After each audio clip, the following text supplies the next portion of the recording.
ये James Faulkner पहली दफ़ा किसी ऐसे केस में इन्वॉल्व नज़र नहीं आए, बल्कि ऐसे मामलों में पहले भी वो मुलव्वस रहे हैं। मैनचेस्टर पुलिस ने उनको ड्रिंक एंड ड्राइव केस में अरेस्ट कर लिया था।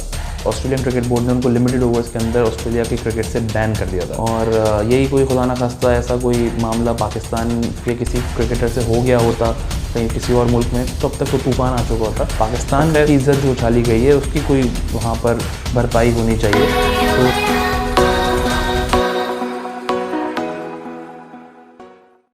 बिस्मिल्लाहिर्रहमानिर्रहीम, अस्सलाम वालेकुम। उम्मीद है आप सब खैरियत से होंगे।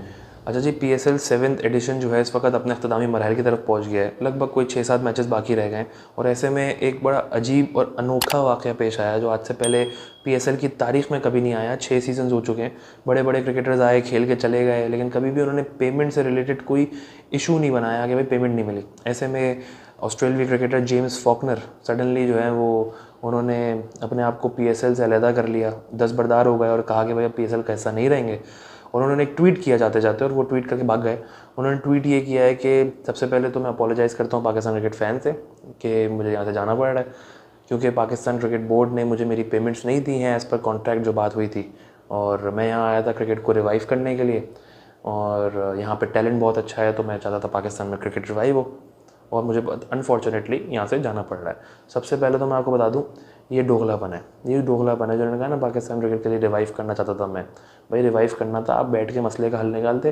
रात के 4 बजे लाहौर में PC होटल में तमाशा बना दिया उन्होंने, और बदतमीज़ी शुरू कर दी। अपना सामान नीचे फेंक रहे हैं, बैट नीचे फेंक रहे हैं, अपनी हेलमेट नीचे फेंक दी, शैंगलियर पे फेंक दी, प्रॉपर्टी का नुकसान कर रहे हैं एक होटल की। भाई सबसे पहले तो ना उनसे वही फ़ाइन ले लेना चाहिए। वो जो पैसे बचे हैं ना 30%, वही वापस ले लें कि भाई ये जो नुकसान हुआ है ना ये उसी से पूरा होगा। PCB ने जवाबन जो है एक बड़ा क्लियर स्टांस रखा कि भाई हमने तो अपने पैसे दे दिए हैं। 70% एज़ पर कॉन्ट्रैक्ट बात हुई थी वो एडवांस में होगी, 30% जो है वो PSL ख़त्म होने के बाद 40 दिन के अंदर पेमेंट आ जाएगी।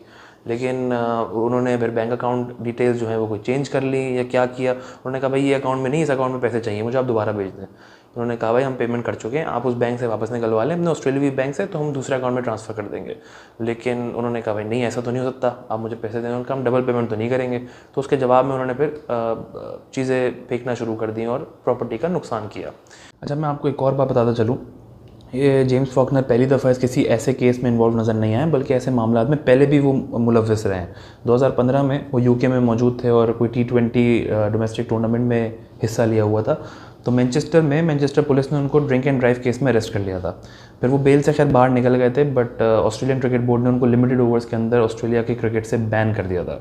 फिर पिछले साल 21-22 के टूर्नामेंट में 2021 और 22 के बिग बैश लीग में, जो ऑस्ट्रेलिया की बड़ी नामवर लीग है, वहाँ पे वो हॉबर्ट हरिकेन्स टीम का हिस्सा थे। तो हॉबर्ट हरिकेन्स में भी उन्होंने यही कोई इल्ज़ाम लगाया कि बहुत डिसरिस्पेक्टफुल ट्रीटमेंट मिल रहा है और कॉन्ट्रैक्ट जो है वायलेट किया गया है, मैं अपने आप को दस्तबरदार कर रहा हूँ। तो उन्होंने कहा भाई आप कर लें, लेकिन आगे से बिग बैश में वो शायद नज़र ना आए। ये बिग बैश लीग वालों ने बड़ा क्लियरली कह दिया था। तो ये कोई ऐसा पहली दफ़ा हुआ नहीं है, तो ऐसा भी ज़रूरी नहीं है कि वो हमेशा सही हों। ऐसा भी पुलिस भी गलत हो, हॉबर्ट हरिकेन्स वाले भी गलत हो, PCB भी गलत हो, सब गलत हो वो सही हो, ये तो खैर मुमकिन नहीं है। और यही कोई खुदा न खास्ता ऐसा कोई मामला पाकिस्तान के किसी क्रिकेटर से हो गया होता कहीं किसी और मुल्क में, तो अब तक तो तूफ़ान आ चुका होता। बट खैर अब जो हो गया है, ऐसे प्रोफेशनल क्रिकेटर्स जो इतना इमेच्योरिटी के साथ बिहेव करें, उनको तो आई थिंक बैन ही कर देना चाहिए, उनको खिलाना ही नहीं चाहिए। और जब अगले महीने पाकिस्तान के अंदर ऑस्ट्रेलिया विजिट कर रहा है 24 साल के बाद, तो ऐसे सब नहीं होना चाहिए था। बट हो गया है तो PCB को बड़ा स्ट्रिक्ट एक्शन लेना चाहिए। खैर इतने आराम से जाने भी नहीं देना चाहिए था, बट हमारी मेहमान नवाजी की कोई मिसाल नहीं है, तो बड़े मेहमान नवाज बन के हमने उनको भेज दिया है इज़्ज़त से। लेकिन नहीं भेजना चाहिए था, क्योंकि इस तरह के संगीन इल्ज़ाम उन्होंने लगाए हैं, इज़्ज़त पे अटैक किया है पाकिस्तान की, पाकिस्तान सुपर लीग की, पाकिस्तान क्रिकेट बोर्ड की, तो उनके ऊपर सीधा केस ही कर दें। उसके लिए होटल मैनेजमेंट से PCB जो है वो CCTV फुटेज उठाए और उसको वायरल करे, दुनिया को दिखाए कि भाई PCB ने कुछ गलत नहीं किया है, पाकिस्तान सुपर लीग ने कुछ गलत नहीं किया है। पाकिस्तान की इज़्ज़त जो उछाली गई है उसकी कोई वहाँ पर भरपाई होनी चाहिए। तो CCTV फुटेज वायरल करके ना उसके ऊपर केस कर दें। वो केस भी जीत जाएंगे अगर CCTV फुटेज दिखा दी ना पाकिस्तान क्रिकेट बोर्ड ने उनको, तो वो का केस वैसे ही कमज़ोर हो जाएगा। अब पाकिस्तान को ना यहाँ से हल्का नहीं आना चाहिए कि अगले महीने टूर है या इस साल सीरीज़ होने वाली है, बाहर से मुल्क आने वाले टीम्स आने वाली हैं, तो क्योंकि अब अगर हल्के पड़ गए ना तो ये फिर आपके ऊपर और आएंगे। तो आई थिंक इनके ऊपर से आना है, अब यहाँ कमज़ोर नहीं पड़ना है। और एक बड़ी अच्छी चीज़ है आखिर में यही कहूँगा कि भाई रमीज़ हसन राजा साहब जब से पीसीबी चेयरमैन बने हैं तो उनका एक बड़ा स्ट्रॉन्ग जो है ना वो पर्सपेक्टिव रहा है। बहुत अग्रेसिव होकर आते हैं, वो बहुत गुस्सा कर देते हैं। उन्होंने भी बड़ा आड़े हाथों लिया था न्यूजीलैंड और इंग्लैंड को कि आईसीसी पहुंच गए, वो रीस्केड्यूल करा दिया टूर। इस चक्कर में ऑस्ट्रेलिया भी राज़ी हो गई कि हम भी आ रहे हैं खेलने भाई। तो आई थिंक रमीज़ हसन राजा साहब जो हैं वो इस पर एक बड़ा स्ट्रिक्ट एक्शन लें। इस तरह से कोई प्रोफेशनल क्रिकेटर को शोभा नहीं देता कि वो आकर किसी भी मुल्क में किसी मुल्क के होटल और उनके क्रिकेट बोर्ड की इज़्ज़त उछाले और आपके किसी अपने मुल्क की जो है इज़्ज़त नीलाम करे। तो आई थिंक एक बड़ा स्ट्रॉन्ग केस है हमारे पास, पाकिस्तान के पास, तो उस पर एक सख्त एक्शन भी होना चाहिए। इस पे आपका क्या ख्याल है? अपनी राय से ज़रूर कमेंट सेक्शन में आगाह कीजिएगा।